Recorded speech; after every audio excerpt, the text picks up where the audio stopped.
Hello and welcome to Tracy's Tuesday Talks. I have a wonderful guest, Tracy Shunkweiler. So you get double the Tracys on Tuesday. Super excited to have you, Tracy. Thank you so much for joining me today. Thank you for having me, Tracy. I'm excited to be here. Yes, and today's topic is overcoming your circumstances. I have run into a lot of people over the course of my whole life really, but I've really noticed it in the last 2 years of people who believe in their default future. People who believe that they can't get ahead, whether that be in their work, in their finances, in their relationships, that they can't change their future, that they're stuck, and this is just the way that life is, and they've got to deal with it. And I want to encourage people to take a look, step back and objectively take a look at their mindsets, see if that is a line of thinking that they have, and to encourage people that they can break free from that. It's great. And Tracy, I think of you when I think of this. So would you be willing to share some of your story about if you were ever in a thought process like that and what changed? Yeah, absolutely, Tracy. Thank you. Boy, I'm sure I've been there many times in my life where it felt like I was stuck or trapped or victim to somebody else or something else, and something needed to change. And as we step into this, what comes to mind the most is that I'm in long-term recovery, 34 years in Narcotics Anonymous. Thank you. And that's probably the biggest shift in my life, going from, desperation, hopelessness, degradation, homelessness, being that addict who didn't think that she could get a day or was worth getting a day, going from that place to 34 years clean is like back then beyond my wildest dream. Trying to get a day was hard, trying to get a day clean, let alone 30 days or 60 days. So that's what I'm reminded of when I think of being stuck, being trapped, feeling like a victim to everything and anybody. And I'll tell you what changed for me happened over well over a year's time. I mean, one thing led into another, but I originally got clean through a rehab when I was in 12th grade. I was a senior in high school in 1978. I'm 61 years old. And I eventually used again, and it took me 9 years to get back. There was a seed planted back when I was a senior in high school. Somebody told me that I was worthy. Somebody told me that I was lovable. Somebody told me that I could have a different life. Now, in the moment, I wasn't able to fully grasp that. I was stuck in that place of really just feeling like a burden and unlovable. I did eventually use it after I got out of rehab, and I stayed out for another 9 years, always with the knowing that there was something better for me. But changing my behavior was the hardest thing. Changing that, the belief that I could change my behavior was the hardest thing, not the behavior piece.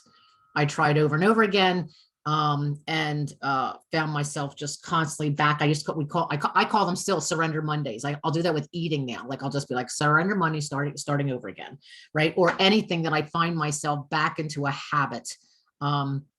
So on those surrender Mondays, I'd be like, this is the day I'm going to start over.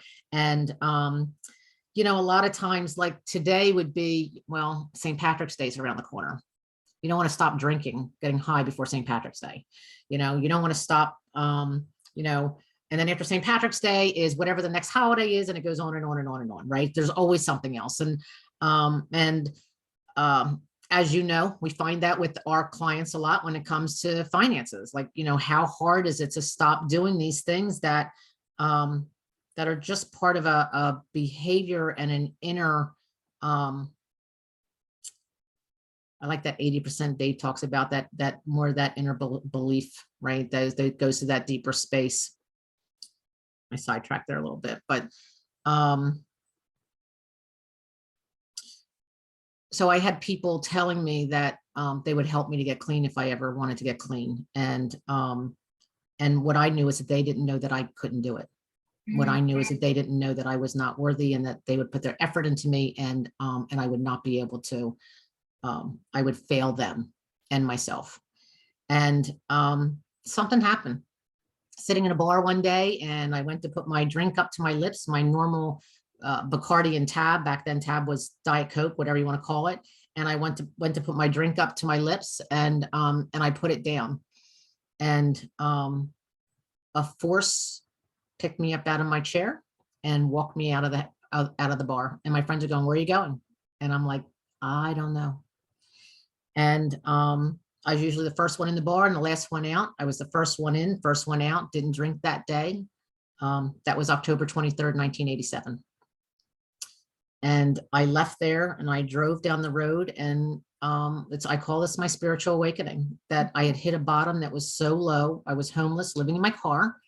And I had a new car, I will tell you. I had a Daytona.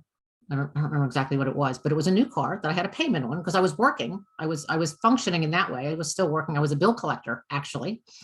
The irony, the That's what I did. irony. Yeah, I was a bill collector for many years, and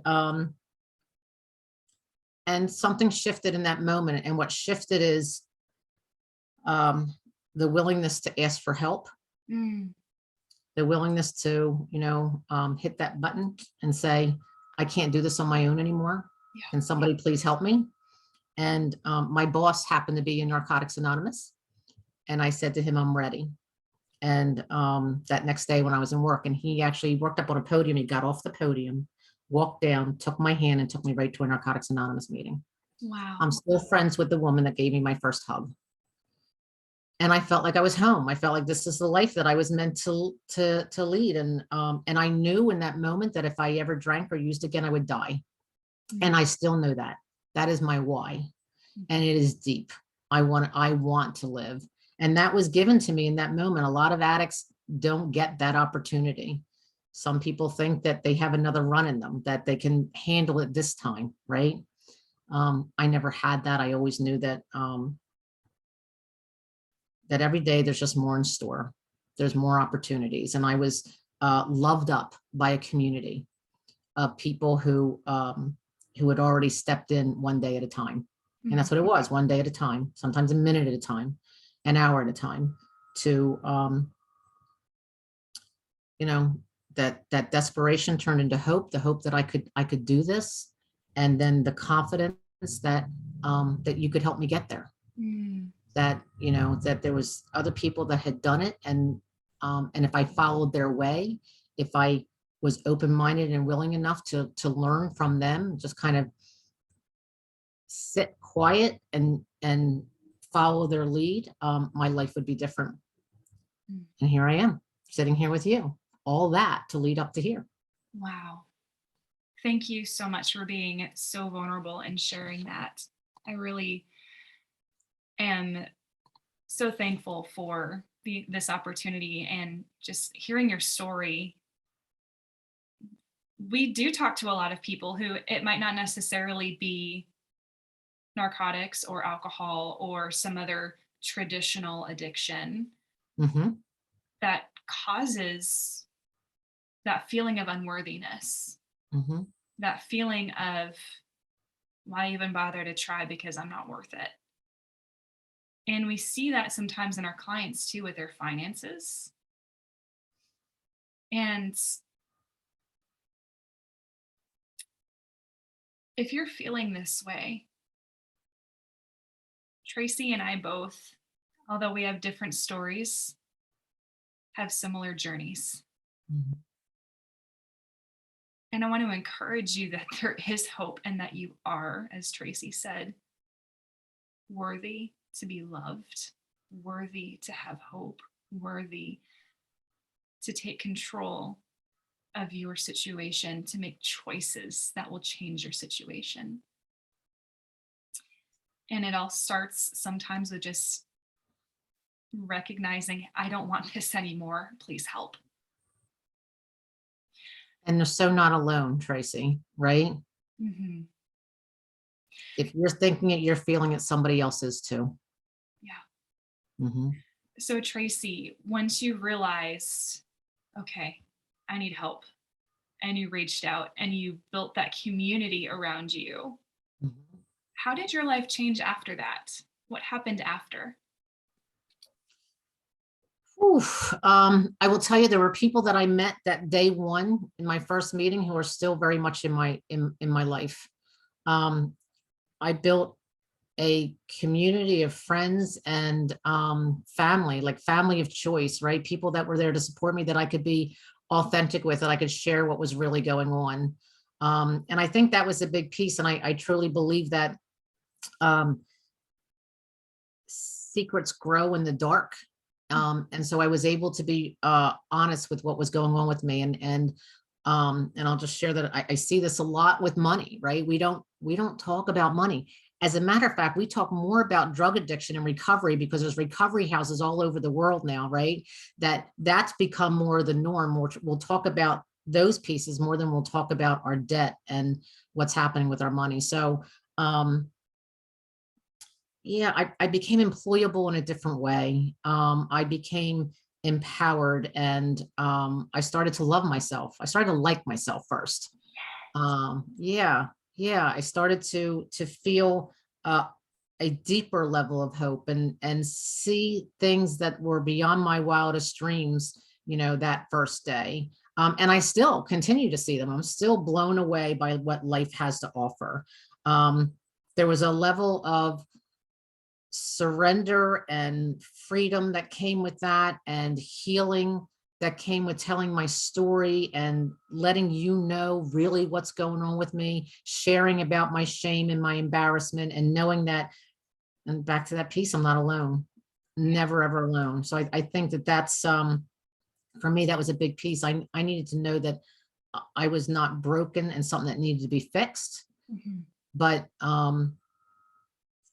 there was opportunities for me to grow and to heal and to create a family. I fell in love with my husband, who was actually somebody who was an addict at the time, who I had been using with. He got clean first, and then I got clean, and we have a 30 and a 31-year-old daughters. We have just became grandparents, and we live in a modest and beautiful home. We live 100% debt free, which I could not have fathomed, right? Um, Dreams came true, miracles, and no coincidences. Just like like you and I were talking earlier, there are no coincidences. Mhm. Yeah, I learned to love myself, I think, is the biggest thing. Mm, I love that. And that starts with, I'm sick and tired of being sick and tired, as Dave says. I'm I'm sick of my situation. It's almost like there's this rage that builds up inside of you, and the claws extend, and you will do anything to fight to get out, fight Mm, to change. mm, mm. And for the people who are in that place, your next step is to realize you're worth it.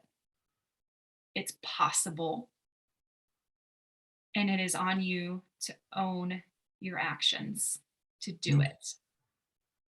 And that can be hard. That can be hard. It's Just, terrifying. just baby steps, just picturing a ladder, just knowing you have to go one wrong today. That's all, just one wrong. Sometimes it's just putting our feet on the floor and getting out of bed. Mm. Yeah. Sometimes that's the first step. Mhm.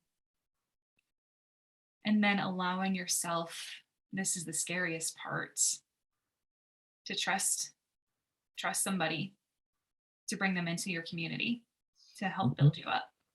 mhm.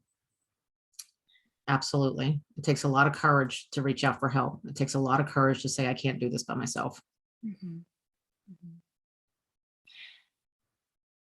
We become the people that we surround ourselves with. Top 5 people. Is that what they say? Top 5, top 8, something like that. That's exactly right. Mhm. Mhm, So if you're in a position of where you don't want to be where you're at anymore, go find people who are further ahead in your journey that you want to be on and go hang out with them. Pick their brain, ask them to mentor you, Mm-hmm. and then start making those choices to change your situation. If you're sick and tired of working at a dead end job where you feel like you're just there to pay the bills and you don't feel like you can go anywhere else, because you have a disability or you don't have a college education or you don't have that skill set, that particular skill set, talk to people, build up your network around you, and believe in yourself that you can change your situation. So, Tracy, you said something: desperation to hope to confidence. Mm-hmm. That's right. How often do we see that with our coaching clients? All the time, right? People that hit that button, that take that, on Dave's site, if we're talking about Dave's site, they hit that button and ask for help. It takes so much courage to do that, to, to allow somebody else in. A lot of times coming from that very desperate place of just wanting something different, sick and tired of being sick and tired. And then, it's our job to help them see the hope and feel the hope that there is something beyond the way that they're living. Mhm. And then coming together in collaboration to create a plan that works for them. Yes. That's where the confidence comes in, right? Because my plan might not necessarily work for your plan, and vice versa, because we come from different lives, Mhm. different cultures, different beliefs. Mhm. Yeah, we see it all the time. I would have to say the thing that I love most about being a coach is helping people get to envision what they want for their future Mm, and providing the tools and the roadmap and the accountability and encouragement to get there. it's beautiful. That's exactly right. Tracy, thank you so much for sharing your story. Thank Thank you, you for Tracy. joining me today. And I really hope that this was an encouragement for people out there, that no matter where you are, if you feel stuck, whether that just be in life in general, in your finances, your relationships, wherever it may be, you can change your circumstances. It starts off with realizing that you are worthy, that you're worth it, and then having that boldness and that courageousness to ask for help. So, do you want to give a shout out to your business, Tracy? Sure. My company is Coaching to Grow Your Money, Grow Your Life. I work with individuals, couples. I work with people in recovery. I work with people who are looking to really shift their mindset, not just their money behaviors. You can reach out to me at tracyiscoachingtogrow@gmail. And I would look forward to hearing from you. And I also want to add that if you are an addict that is suffering, please don't hesitate to reach out to me. There's a community within Narcotics Anonymous, Alcoholics Anonymous, any one of the 12-step programs that can help. You don't have to do it alone. Yes. And I am Tracy Lietono with Golden Rose Financial Coaching. I help guide people to confidence and clarity with their finances to achieve financial freedom through working with mindsets and beliefs around their finances to help create the lives that they envision. All right. I will see you all next week. Tracy, thank you so much for joining me. Have Thank a you, blessed Ms. day. Lietono.